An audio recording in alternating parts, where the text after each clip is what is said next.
The drill bit stopped. Tommy Kowalski pulled back, confused. He was installing recessed lighting in what looked like a standard walk-in closet in Unit 2847. High-end condo in Aventura. Another day, another rich client who wanted perfection and paid for it. But his bit had hit something metallic behind the drywall. He pressed his ear to the wall. Hollow. Wrong. This wasn't supposed to be hollow. Tommy had been doing electrical work for 20 years. He knew what walls were supposed to feel like, sound like. This was different. He grabbed his utility knife and carefully cut away a section of drywall. What he found changed everything. Stacks of $100 bills. Gold bars. Ledgers filled with numbers that made his hands shake. Millions of dollars. Hidden in a wall. In a condo he was renovating. Most people would have called the police. Most people would have walked away. Most people would have pretended they never saw it. Tommy photographed everything. Then he sealed the wall back up and kept working. That was the moment a 42-year-old carpenter from Chicago decided to steal $101 million from one of the most dangerous drug cartels in America. And somehow, he pulled it off. Before we go further, ask yourself this. If a man can vanish with $101 million, what's stopping someone from vanishing with your attention? Hit that subscribe button now, because if you're still watching and haven't, we'll assume you're the kind who notices brilliance and walks away from it. Prove us wrong. Tommy drove a beat-up Ford pickup, lived in a one-bedroom apartment, sent most of his paycheck to his mother back in Illinois. He looked like every other construction worker in South Florida. But over the next 5 years, this ordinary carpenter built a criminal empire that baffled the FBI, destroyed a powerful cartel, and then disappeared without a trace. The FBI still has his case file open. Agent Rebecca Martinez, now retired, keeps it on her desk. 15 years later, they still don't know how he did it. They don't know where he went. They don't even know if Tommy Kowalski was his real name. Here's what they do know. Tommy stole $101 million in cash and gold. He laundered another $200 million through a network of fake businesses. He outsmarted federal investigators for years. And when they finally got close, he vanished. No one has seen him since March 2008. Some say he's dead. Others think he's living quietly somewhere in Central America. A few believe he's still operating, still building, still one step ahead. But before we talk about where Tommy might be now, you need to understand how a carpenter with calloused hands and a high school education became one of the most successful criminals in modern history. And it all started with that drill bit hitting metal in the wrong place. Tommy wasn't born to be a criminal mastermind. He grew up in Chicago's Polish neighborhood where his old man ran a small carpentry business. Nothing fancy. Kitchen cabinets. Bathroom renovations. The kind of work that kept food on the table but never made anyone rich. Tommy learned to use tools before he could ride a bike. His father believed in precision. Measure twice, cut once. Do it right the first time. No shortcuts. At 18, Tommy joined the Army Corps of Engineers. 4 years of building bridges and fixing things that needed to stay fixed. The military taught him something his father couldn't: how to see patterns. How to plan 3 steps ahead. How to stay calm when everything around you was falling apart. When he got out in 1997, Tommy drifted south. Florida was booming. Construction crews couldn't find enough skilled workers. Tommy figured he could make good money and maybe save enough to start his own business someday. He rented a one-bedroom apartment in Hialeah for $650 a month. Bought a used Ford pickup for $3,000 cash. Started showing up to job sites at 6 in the morning with his toolbox and his work ethic. For 3 years, Tommy lived like a monk. He worked 6 days a week. Sent most of his pay to his mother back in Illinois. She was getting older, needed help with the medical bills. Tommy ate ramen noodles and drank gas station coffee so she could stay in her house. The other guys on the crew liked him. Tommy showed up on time. Did quality work. Never complained about overtime or dangerous conditions. He was the kind of guy contractors called first when they had a big job coming up. In 2003, Tommy landed the contract that would change his life. A luxury condo complex in Aventura needed complete electrical renovation. High-end residential work. The kind of job that paid well and looked good on a resume. The building was everything Tommy wasn't used to. Marble floors. Crystal chandeliers.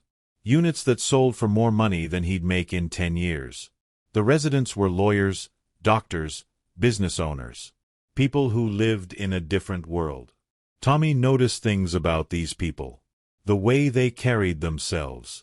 How they talked on their phones. What kind of cars they drove. He wasn't jealous exactly. Just observant. Some of the residents were friendlier than others.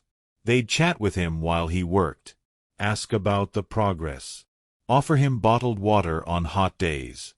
Tommy was polite but professional.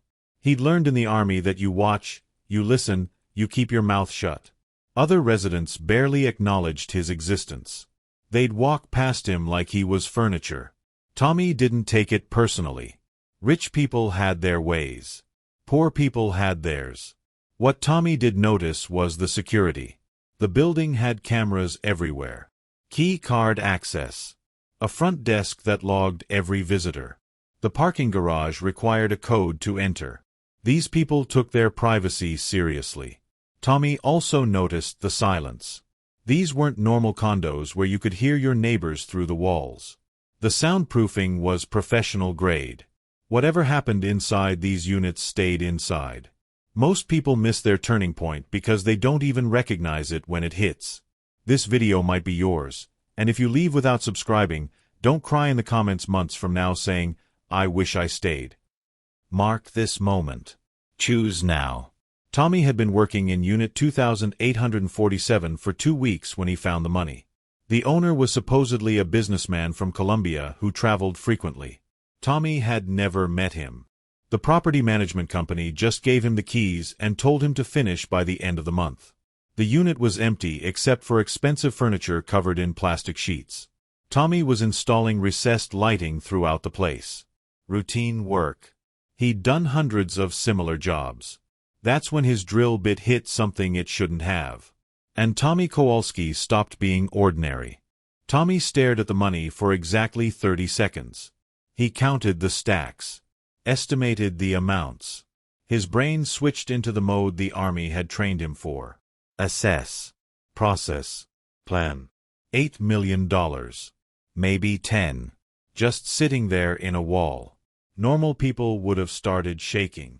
Called someone. Panicked. Tommy pulled out his phone and started taking pictures. He documented everything. The serial numbers on the bills. The weight markings on the gold bars. The handwritten ledgers with names and numbers that looked like drug transaction records. He even photographed the construction of the hidden compartment itself. Professional-grade work. Steel-lined. Magnetic locks. This wasn't some amateur hiding spot. This was built by people who understood security. Tommy sealed the wall back up. Finished installing the lights. Cleaned up his tools. Left the unit exactly as he'd found it. That night, he sat in his apartment staring at the photos on his phone. He could delete them. Pretend he'd never seen anything. Go back to his normal life of ramen noodles and sending money to his mother. Or he could do something else. Tommy had grown up poor. He'd watched his father work 16-hour days just to keep the lights on. He'd seen his mother ration her medication because they couldn't afford the full prescription. He'd spent 4 years in the army taking orders from officers who'd never held a real tool in their lives. But he'd also learned something in the military that most civilians never understand. Opportunity doesn't knock twice. The next day, Tommy went back to work. Same routine. Same professional attitude. But now he was paying attention to different things. He noticed which units stayed empty for weeks at a time. He observed the security patterns. He tracked which residents came and went frequently, always with expensive luggage and nervous expressions. Unit 2847 belonged to someone named Guerrero. Colombian businessman, according to the paperwork. Tommy had never seen him, but the property management company paid all the bills on time and never asked questions about the work being done. Tommy started finding excuses to work in other units. Electrical problems that needed checking. maintenance requests that required access, professional courtesy visits to ensure everything was working properly. That's when he found the second compartment. Different unit, same setup. 12 million this time. More gold. More ledgers. Then a third unit. 15 million. Tommy realized he wasn't looking at someone's personal savings account. This was infrastructure. The Guerrero organization was using these luxury condos as a bank. Money flowing in from drug operations across the southeast. Cash and gold being stored until it could be moved or laundered. The smart play would have been to take some money from one compartment and disappear. Quick grab, clean exit. Most thieves would have been satisfied with $1 million or $2 million. Tommy wasn't most thieves. He spent 2 weeks mapping the entire operation. 7 units total. Rotating security schedules. Delivery patterns. The organization had over $60 million stored in these walls, and they felt completely secure. That was their mistake. Tommy's military training had taught him something crucial. The enemy's strength is also their weakness. The Guerreros felt so safe in their luxury fortress that they'd gotten lazy. They trusted their security system more than their instincts. Tommy started planning. Not a heist. Not a robbery. Something much more sophisticated. He was going to steal their money so slowly, so carefully, that they wouldn't notice until it was too late. And when they finally figured out what was happening, they'd never suspect the quiet carpenter who showed up every morning with his toolbox and his work ethic. Tommy Kowalski was about to become a ghost. Tommy's first withdrawal was $1.8 million. He arrived at the building at 5:30 a.m., 2 hours before the security shift change. Parked his beat-up Ford in the same spot he always used. Carried the same toolbox. Wore the same work clothes. The difference was the empty duffel bag folded under his electrical supplies. Tommy had spent weeks studying the building's routine. The overnight security guard left at 6 a.m. sharp. The morning guard didn't arrive until 6:15. 15 minutes of no coverage. Tommy used 12 of them. He opened the hidden compartment in Unit 2847, removed exactly 18 stacks of hundreds, sealed everything back up, and continued installing outlet covers like nothing had happened. By the time the morning guard arrived, Tommy was drinking coffee in the lobby, chatting about the weather. That $1,800,000 disappeared into a false wall Tommy had built in the building's utility room. Custom job. Looked like standard electrical conduit housing from the outside. Inside, waterproof containers held more cash than most people see in a lifetime. Tommy waited 3 weeks before his second withdrawal. Same routine. Different unit. 2 million even this time. The Guerreros had so much money flowing through the system that missing 2 million was like losing change in your couch cushions. Over 18 months, Tommy perfected the process. He learned their patterns. Money deliveries happened every Tuesday and Friday. Collections went out on Sundays. The sweet spot was Thursday mornings, when the accounts were full but nobody was paying attention. Tommy never got greedy. Never took more than 2 million at a time. Never hit the same unit twice in a month. The Guerreros were moving $8 to $10 million through the building every week. Tommy was skimming less than 20%. But 20% of infinity is still infinity if you're patient enough. Tommy's construction background became his greatest weapon. He knew every pipe, every wire, every structural beam in that building. He created hiding spots that building inspectors would miss. False ceiling panels. Hollow support beams. Electrical boxes that contained a lot more than electrical components. The genius wasn't just where he hid the money. It was how he moved it. Tommy started taking on additional projects in the building. Maintenance contracts. Upgrade work. Emergency repairs. Every job gave him legitimate reasons to access different areas. Carry tools, transport materials. Nobody questions a construction worker carrying heavy bags. That's what construction workers do. By month 6, Tommy had extracted $12 million. The Guerreros still hadn't noticed. By month 12, he was up to $34 million. Still invisible. Tommy maintained his cover perfectly. Same apartment. Same truck. Same lunch routine at the Cuban place down the street. He even kept sending money to his mother every month, exactly the same amount as always. The only difference was the growing collection of cash hidden throughout the building he worked in every day. Tommy's reputation as a reliable contractor actually improved during this period. He was always early, always professional, always willing to take on extra work. The property management company loved him. Residents who bothered to notice him thought he was the best electrician they'd ever worked with. They were right, in a way. Tommy was performing at an elite level. The fact that his real job was theft didn't change the quality of his electrical work. If you're still watching and haven't subscribed yet, why? No, really.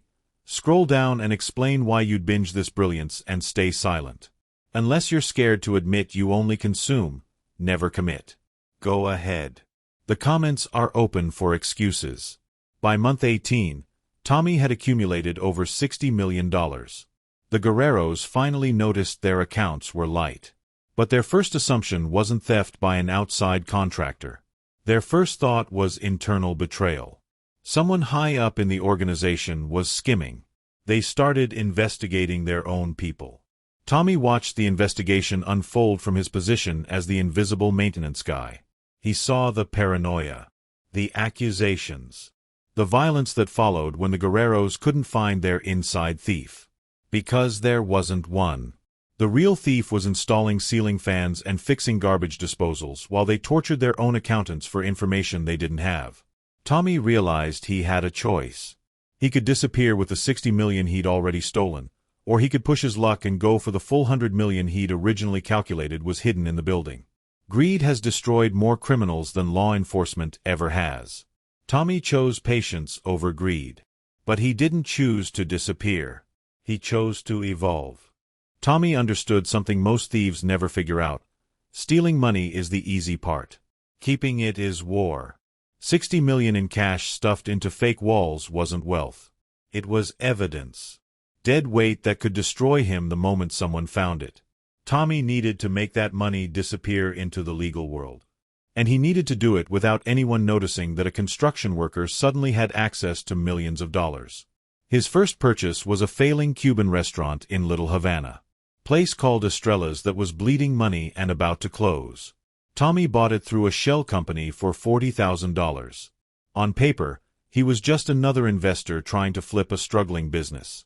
In reality, he was building a washing machine for dirty cash. Estrella's suddenly became the busiest restaurant in the neighborhood, at least according to the books. The place served maybe 50 customers on a good day, but Tommy's fake receipts showed 300 covers per night. Every imaginary meal was paid for with real cash from the Guerrero compartments. The restaurant would deposit that cash as legitimate business income, pay taxes on it, and Tommy would walk away with clean money that no one could trace. Tommy repeated this process with auto repair shops, small retail stores, service businesses that dealt primarily in cash transactions. Each business had the same story: new management, improved service, sudden success. The repair shops were billing for transmissions they never rebuilt. The retail stores were selling merchandise they never ordered. Everything looked legitimate from the outside. Tommy's construction background made him perfect for this kind of operation. He knew how businesses actually worked because he'd been fixing their problems for 20 years. He understood cash flow, overhead costs, employee expenses. His fake books looked real because they were based on real business operations. Within 2 years, Tommy owned 16 businesses across Miami-Dade County. Pizza shops, dry cleaners, small construction companies. Each one was washing between $500,000 and $2 million per year. But Tommy wasn't satisfied with small-scale laundering. He started thinking bigger. Real estate became his masterpiece. Tommy would buy commercial properties with dirty cash, renovate them using legitimate construction crews, then lease them to other businesses in his network. Every transaction created paperwork, legal income streams, tax records that made him look like a successful entrepreneur. The renovations were real. Tommy used actual contractors, bought genuine materials, pulled proper permits. He was laundering money by literally building legitimate businesses on top of criminal foundations. Tommy's apartment lease expired in 2006. Instead of renewing it, he bought the building. not as Tommy Kowalski the carpenter, but through one of his shell companies as Tommy Kowalski the property investor. His neighbors thought he'd gotten lucky with some construction contracts. His mother thought he'd finally started that business they'd always talked about. The IRS saw a hard-working immigrant living the American dream.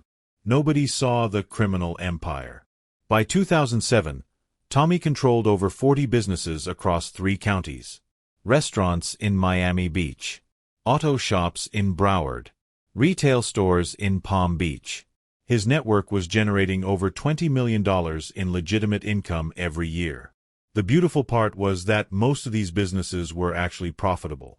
Tommy had accidentally become a real businessman while pretending to be one. His restaurants served good food. His repair shops did quality work. His retail stores sold products people wanted. Tommy was laundering dirty money by creating clean value. It was almost poetic. If this breakdown of criminal psychology is blowing your mind and you're still not subscribed, either you don't value free genius, or you're hoping someone else makes the first move. Either way, don't sit there passively. Click it now or confess your hesitation in the comments. We're watching. But Tommy's success created a new problem. His operation had grown so large and so profitable that other criminals started noticing. Word travels fast in certain circles. Stories about a guy who could wash any amount of money without questions. Someone who had connections, resources, and most importantly, results. Tommy had spent years staying invisible by staying small. Now his empire was too big to hide. The phone calls started in late 2007. People with cash problems who'd heard about his services. Tommy's first instinct was to say no. He had enough money. His system was working perfectly. But when the Torino family called from New Jersey with a business proposal, Tommy made the mistake that would eventually destroy everything he'd built. He said yes. Agent Rebecca Martinez had been chasing organized crime for 12 years when Tommy's name first crossed her desk. It wasn't even his real name at first. Just the Carpenter, a mysterious figure the Torino family kept mentioning during wiretapped conversations. Someone in Florida who could clean money better than anyone they'd ever worked with. Martinez specialized in financial crimes. Money laundering. Tax evasion. The unsexy cases that required months of paperwork and spreadsheet analysis. While other agents chased flashy mobsters and drug dealers, Martinez tracked money trails. The Torino investigation had been running for 2 years. Traditional organized crime family from New Jersey. Illegal gambling operations. Protection rackets. Standard stuff that Martinez could investigate in her sleep. But when the wiretap started picking up references to this Florida operation, something felt different. The Torinos were usually careful about operational security. They used code words, spoke in riddles, never mentioned names or locations directly. But when they talked about their Florida contact, they sounded almost impressed. Martinez heard one conversation that made her stop and rewind the tape 3 times. "This guy's a ghost," one Torino lieutenant said. "Clean as a whistle. Makes our money disappear and reappear like magic. Even the books look perfect." The FBI had been tracking the Guerrero cartel for years without success. The Colombians were smart, disciplined, professional. They kept their operations compartmentalized. Even when agents suspected money laundering, they couldn't prove it. But Tommy's partnership with the Torinos changed everything. The New Jersey family was old school. They'd been using the same communication methods, the same meeting locations, the same operational patterns for decades. They weren't digital natives like the younger cartels. They left traces. When Martinez started connecting the financial dots, she found something that didn't make sense. Money from New Jersey gambling operations was flowing to Florida businesses owned by a network of shell companies. Clean money was coming back through legitimate channels. The operation was sophisticated beyond anything Martinez had seen from traditional organized crime families. This wasn't washing money through strip clubs and liquor stores. This was corporate-level financial engineering. Martinez requested surveillance on Tommy's businesses. What she found confused her more than it helped. The restaurants were actually serving customers. The repair shops were actually fixing cars.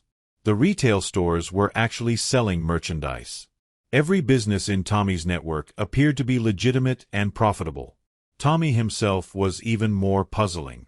He drove an old pickup truck, lived modestly, showed up to construction sites every morning with his toolbox and his work ethic. His tax returns showed steady but unremarkable income from his electrical contracting business. Martinez spent 6 months trying to find evidence of criminal activity. Tommy's businesses had clean books, proper licensing, satisfied customers. His personal finances were boring. He paid his taxes, maintained decent credit, sent money to his elderly mother in Illinois. From the outside, Tommy looked like the American success story. Hard-working immigrant who'd built a small business empire through honest labor and smart investments. The breakthrough came when Martinez obtained warrants to examine Tommy's real estate transactions. The properties were purchased with legitimate loans and documented income. But the timing was suspicious. Tommy had bought his first business 3 years ago.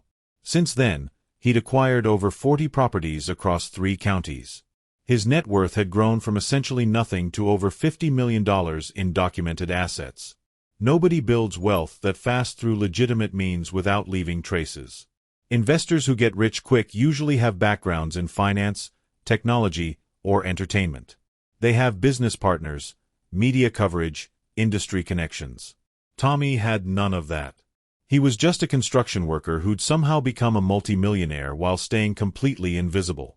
Martinez realized she wasn't investigating typical organized crime. She was tracking someone who understood the system better than the people who'd designed it. Tommy had been flying under federal radar not because he was lucky, but because he was careful. He'd built his empire by making criminal activity indistinguishable from legitimate business success.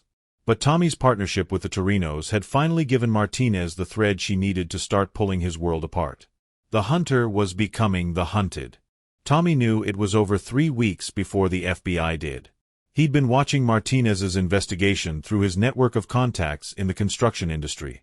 Word travels fast when federal agents start asking questions about building permits and property records. Tommy had always known this day would come. He'd planned for it since his first withdrawal from the Guerrero compartments 5 years earlier. March 15, 2008. Tommy began systematically erasing his existence. First, he liquidated the businesses. Not all at once. That would have looked suspicious. He sold them off over 2 weeks through different shell companies and intermediaries. Restaurants went to their managers. Repair shops were bought by competing chains. Retail stores were absorbed by larger operations. Every sale was documented. Every transaction was legal. Every transfer of ownership left a paper trail that led nowhere. Tommy converted everything to cash and precious metals. Then he made those assets disappear through channels he'd been building for years. Offshore accounts. Safety deposit boxes registered under false identities. Physical hiding spots that would survive nuclear war. He destroyed the evidence next. Financial records. Computer files. Physical documents. Tommy didn't just delete files. He burned hard drives and dissolved the ashes in acid. He didn't just shred papers. He incinerated them and scattered the particles across 3 states. The apartment came last. Tommy had lived there for 11 years, but he cleaned it like it was a crime scene. Every surface wiped down. Every personal item removed. Every trace of DNA eliminated. When the FBI finally obtained warrants to search Tommy's properties on March 28, they found a spotless 1-bedroom apartment with fresh paint and new carpet. The lease had been terminated. The utilities were disconnected. The previous tenant had left forwarding address. Tommy's pickup truck was found in the parking lot, keys on the front seat. It had been professionally detailed inside and out. No fingerprints. No DNA. No evidence that anyone had ever driven it. Martinez later said it was like investigating a ghost who'd never existed in the first place. The FBI assembled a task force. They interviewed over 200 witnesses. They examined 14 boxes of financial records. They traced shell companies across 4 countries and 12 states. They found businesses that had been profitable, property transactions that were legal, tax returns that were accurate, investment strategies that were brilliant. They never found Tommy. The investigation revealed the scope of what he'd accomplished. 101 million stolen from the Guerrero Cartel. 200 million laundered through legitimate businesses. A criminal empire that had operated for 5 years without a single arrest, prosecution, or conviction.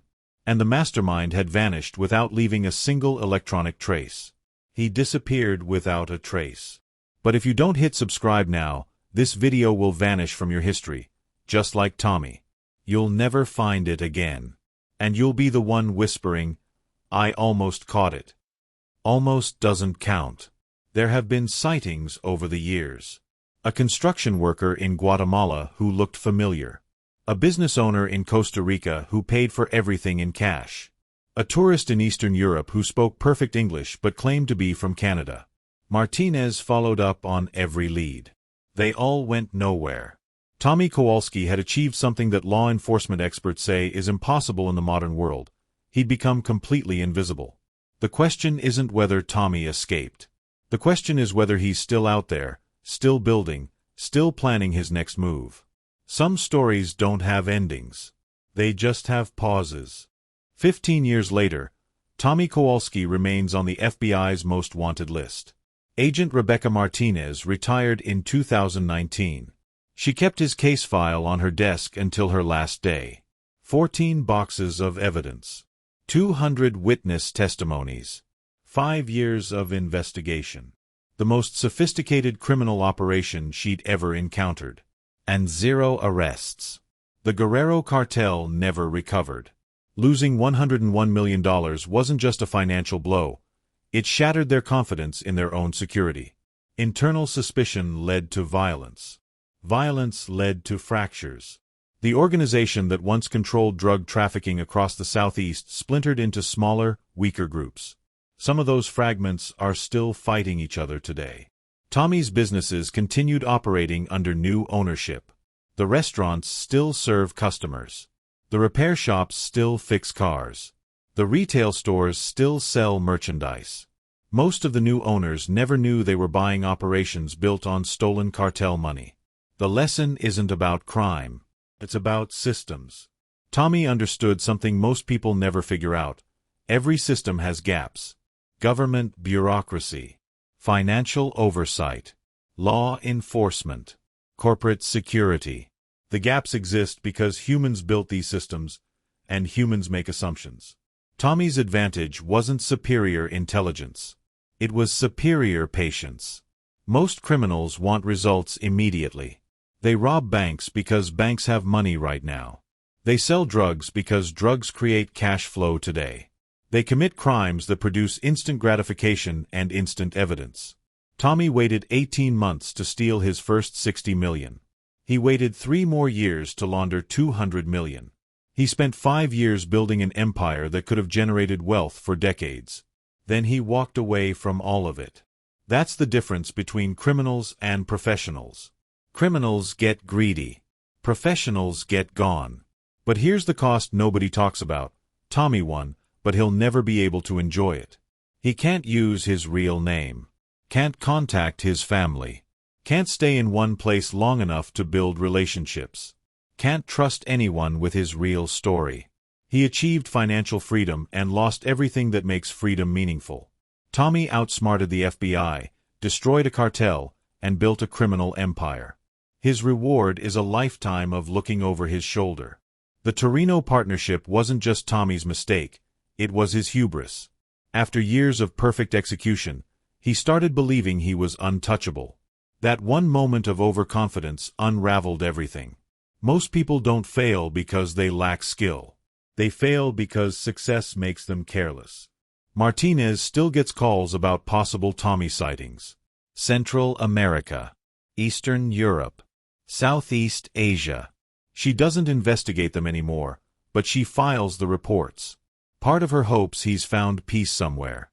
Part of her hopes he's caught. Professional respect for a worthy opponent, she calls it.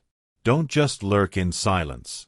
If this story pulled you in and you still won't subscribe, explain why below, because silence here is complicity.